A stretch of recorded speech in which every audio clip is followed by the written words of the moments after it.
Hey, welcome to another week in esports. I'm your host, Lubu, and my shirt is sponsored by FighterZ, and that's why it's not quite finished yet. I'm the ghost of esports past. Ooh, StarCraft. We're going to be talking today about EVO. EVO finished yesterday. It was all weekend long. It was fucking phenomenal. Damn, it was good. Except for Smash 4, which is what we're going to talk about first. I have no problem with Bayonetta. I love Bayonetta. I love Bayonetta to death. But there is clearly an issue with the Smash community with Bayonetta and their feelings towards that character and their feelings towards Nintendo. And Nintendo doesn't reciprocate because Nintendo has a hands-off policy for their games usually. During Smash 4 yesterday, finals ended up being top 4 was 3 Bayonetta players and 1 other player. And a lot of people just got up out of the crowd and walked out of the fucking room because they were not going to sit there and watch Bayonetta players charge at one another. In response, 2 of the players on the stage just wasted an entire round by charging their B smash for the whole fucking round as a protest to the kids in the crowd protesting to the fact that they're Bayonetta players. You know, this is the thing, right? Like, we have a new Smash Brothers coming out. We have the Nintendo Direct coming out this Wednesday, and Nintendo is dedicated to doing more with esports. They've talked about how they want to do more with Splatoon, and they've talked a lot about how they want to do more with Smash.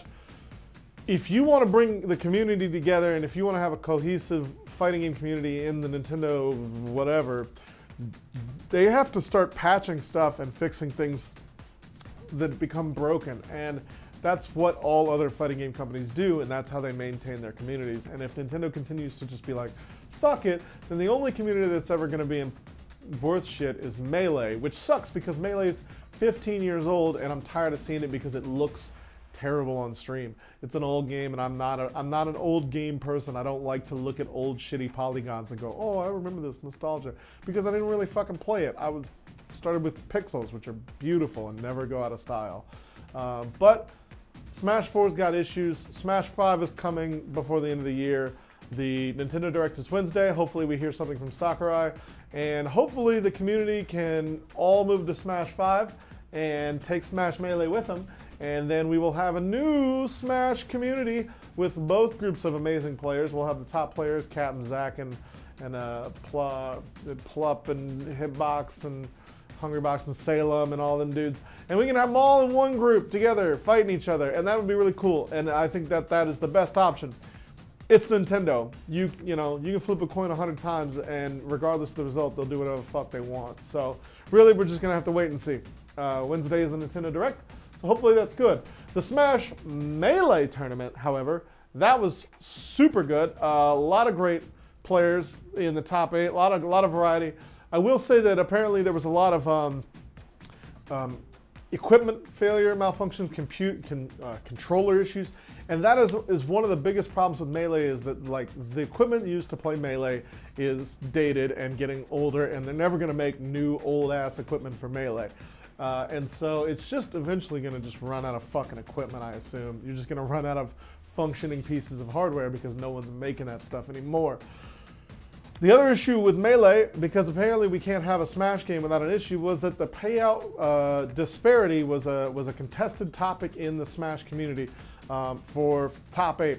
The guy who won said, I'm going to give part of my winnings to 7th and 8th place, because 7th and 8th place get jack shit. Like, they get like $200 or something, which is nothing. And first place makes several thousand. And so the guy who won said, you know what, I'm going to give some of my winnings to the 2 or 3 bottom people in the top 8, because the disparity is like 1,000%, 2%. And so, you know, that's probably the only time that I've seen the 1% thing work, where they actually give the money down. The trickle-down economy, it only works in Smash. It doesn't work in reality. That's seems to be it, I guess. Politics, am I right? That's what we're here for, and economics. Speaking of stop laughing. Speaking of economics, Tekken. Good fucking God.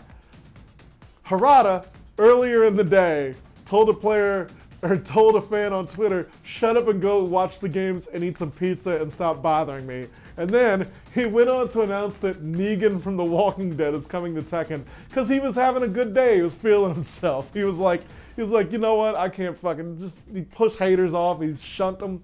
He said Heisman trophied him and then just threw him off and was like, get some pizza, bitch. And then he came out and he was like, here's Negan from The Walking Dead. And everyone's like, what the fuck is going on here? Is this Tekken? And then he also announced fucking Lei Wulong and Anna. Anna is the sister of Nina, and she is her opposite in every way. And that is why her dress is black and Anna's dress is white. But Lei Wulong is amazing. He used to look a lot like Jackie Chan. Now he looks like a cool character and not someone who abuses his son. So that's great. Look it up, I'm not lying. But Negan from The Walking Dead in Tekken is pretty wild. That's a pretty distinct jump. Tekken has all the DLC with the big characters has been about villains. They've been on a villains rampage with Akuma and then Geese Howard. They're like, you know what? Who has abused people more than these two awful dads? Oh, Negan, that's a guy. He beat someone to death with a baseball bat. So it seems like these just, I assume that the next person in the line is just going to be Joe Jackson. The ghost of Joe Jackson's the next Tekken DLC character. He's the only person worse than those three. And if you don't get that joke, you're lucky, I guess. I don't know. I'll be dead before you. Moving on to Dragon Ball FighterZ. DBZ FighterZ was amazing, or DB FighterZ was amazing. Sonic Fox pulled out all the stops, took off the furry mask. He had to drop the fur shoulders. He had to take the tail off just to get that W in on Goichi.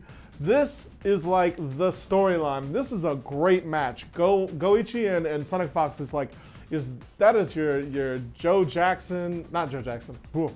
That is your who's the guy that fought Muhammad Ali like 4 times? Are you asking me? Yeah. Joe Frazier? Joe Frazier. Thank you. That's what I was looking for. I got tripped up on my Joe Jackson joke. This is like the Joe Frazier Muhammad Ali thing. Like, these two are in a vacuum the best player. They are both the best player, and they are both beating the dog shit out of each other at every event. And it's super exciting. The fans are coming out. They broke EVO record viewership numbers yesterday, 280,000. That was amazing. And honestly, just watching these two fight is so good every single time. Goichi 1 blocked like 48 mix-ups in 20 seconds, like consistently, just back to back. And if that doesn't make sense to you, he basically turned into Ip Man. He was Donnie Yen and Ip Man, and he's just blocking 10 karate dudes at once for 20 seconds. It was bonkers. Go back and watch the VOD. Dragon Ball FighterZ announced that they're going to have classic Vegeta and classic Goku from the first Saiyan arc. It's going to be really dope. Vegeta looks awesome. They've got new voice lines where they talk about the fight. Vegeta can execute Nappa by throwing him up in the air and blasting him. It looks like a really awesome time, and Dragon Ball FighterZ just continues to deliver. Put Bulma in the game, you cowards. Last but not least, Street Fighter V. They had better viewership. They had better viewership year to year, despite Street Fighter V having just the roughest time in the last 2 years. Street Fighter V was launched badly and is getting up to, at least in the fan opinion, where Street Fighter 4 was, and the viewership's gone up. And that's great, but people still have problems with Street Fighter V. But I think they're mostly Kami related at this point. But Street Fighter V was awesome. No Kami's made it to top 8, which means it was great. It was a fucking phenomenal. And then your boy won out of nowhere. Oh my God. The homeboy from the UK whose name fucking suddenly escapes me and I didn't put it on the prompter. Look it up. He won. It was the first time that a UK player had won a major in the FGC, which is awesome. And it was the first time the UK player had won at EVO, which is fucking awesome. And beyond all that, like he had to fight through every fucking top Japanese player in the brackets. Dude had to take on everybody. It was fucking bonkers.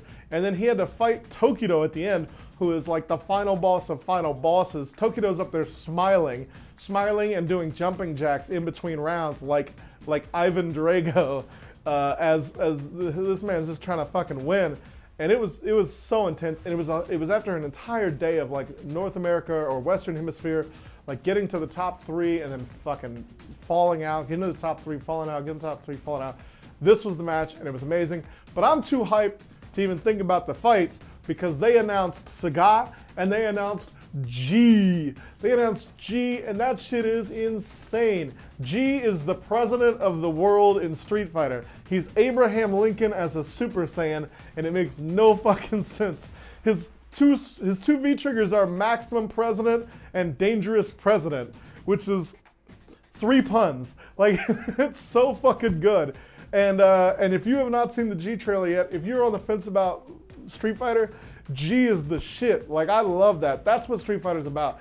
For me, Street Fighter is not about Tekken's like ultra precise, concise, I know Taekwondo shit. Street Fighter is like an oiled up Turkish man who can fucking backflip across the screen and then belly flop you, or the president of the world who channels spirit bombs and turns his body gold, or an ancient naked Greek man who turns into stone, or, you know, a young girl who's rich and her superpower is that she's rich. It's Karen. But yeah, that's what I love to see in Street Fighter. I'm so excited. G looks great. And that's it for the EVO news. If you didn't watch EVO, go back and watch EVO. Go back and watch the final match of every game because they're all fucking awesome. If you did watch EVO and you want to talk about it, talk about it. Hit me up on Twitter at chef_LU_BU, or you can comment on this video in the chat. You can comment on YouTube when it goes up on YouTube. Do what you do. Hit me up. Let's talk about EVO. I'm still excited and hype about G. Let's try to play some G. And that's it for this week in esports. I will see you next week for That Week in Esports.